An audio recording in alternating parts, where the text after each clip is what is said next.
The Shadows of Graystone Manor. Nestled in the heart of a forgotten countryside, Graystone Manor stood as a relic of a darker time.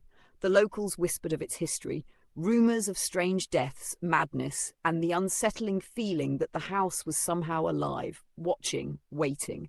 No one dared go near it, not since the last of the Graystone family had vanished decades ago. But Dr. Elise Warren, a psychologist with an obsession for the supernatural, couldn't resist. She had made her career out of studying haunted places, believing that the mind, not ghosts, created these so-called hauntings. To prove her theory, she set her sights on Graystone Manor, determined to uncover the truth behind the legend. Elise invited 3 individuals to join her for a month-long stay, all with past encounters with the paranormal. Lydia Moore, a sensitive and introverted woman in her mid-20s, was Elise's first choice. Lydia had grown up experiencing visions, claiming to see shadows no one else could see. She had spent her life wondering if she was gifted or simply cursed. For her, Graystone was a chance to confront her own fears. Oliver Byrne, a cynical professor of physics, believed all things could be explained by science.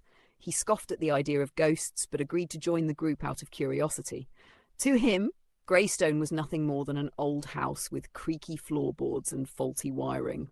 Samantha Sam Cooper, an adventurous freelance photographer, was there for the thrill. She had captured eerie phenomena in her past work, but never believed in anything supernatural. She saw Graystone as the perfect backdrop for her next project. The group arrived at Graystone on a cold autumn evening, the sky bruised with dark clouds. The house loomed before them, its stone walls weathered and overgrown with ivy. As they crossed the threshold, the air inside felt heavy, as if time itself had thickened. The grand foyer was covered in dust, furniture draped in white sheets, and the vast halls echoed with silence. From the first night, the strange occurrences began. Soft whispers echoed through the halls, though no one could ever find their source.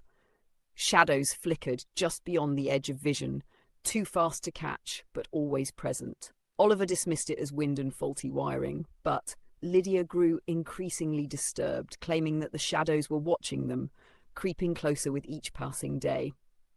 As the days wore on, Graystone seemed to exert a subtle influence over its guests. Elise, the ever-rational scientist, began to experience unsettling dreams, visions of the manor's previous inhabitants, their faces distorted, their eyes hollow. She dismissed them as stress, but a part of her started to wonder if the house was affecting her mind.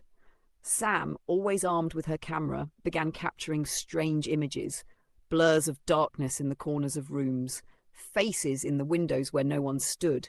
She laughed it off at first, but the laughter died when she reviewed the photos alone, and the shadows seemed to shift closer with each. Lydia, the most sensitive to the house's energy, started hearing voices, soft murmurs that seemed to call her name. She became convinced that Graystone was not just haunted but hungry, feeding off their fear, waiting for them to let their guard down. The others dismissed her fears as paranoia, but Lydia felt the pull of the house growing stronger. One night, the manor's true nature revealed itself. Elise woke to the sound of heavy footsteps outside her room. She followed the sound down into the basement, a place they had all avoided. There, in the cold, dark cellar, she found a forgotten diary belonging to a woman named Margaret Graystone, the last of the family. The diary told of Margaret's descent into madness, her belief that the house was alive, controlling her thoughts, whispering in her mind. She had sealed herself in the basement, hoping to escape the influence of the house. But the final pages hinted at something more, something that lived beneath the house, an ancient presence that had taken root long before the Graystones ever lived there. Elise tried to leave the basement, but the door slammed shut. The shadows moved in, thick and suffocating, swallowing the light. For the first time, Elise felt the weight of the house pressing down on her mind. Graystone was not just haunted. It was a living entity, feeding off the fear and despair of those trapped within its walls. Upstairs, Lydia's screams echoed through the manor. She had fallen into a trance, walking through the house as if drawn by invisible hands. Sam and Oliver tried to stop her, but the shadows swarmed, separating them, pulling them deeper into the manor's labyrinth halls. In the end, it was Lydia who succumbed to the house's call. She vanished into the darkness, her last words barely a whisper. It wants me.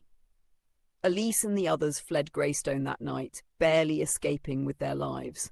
But the house was not done with them.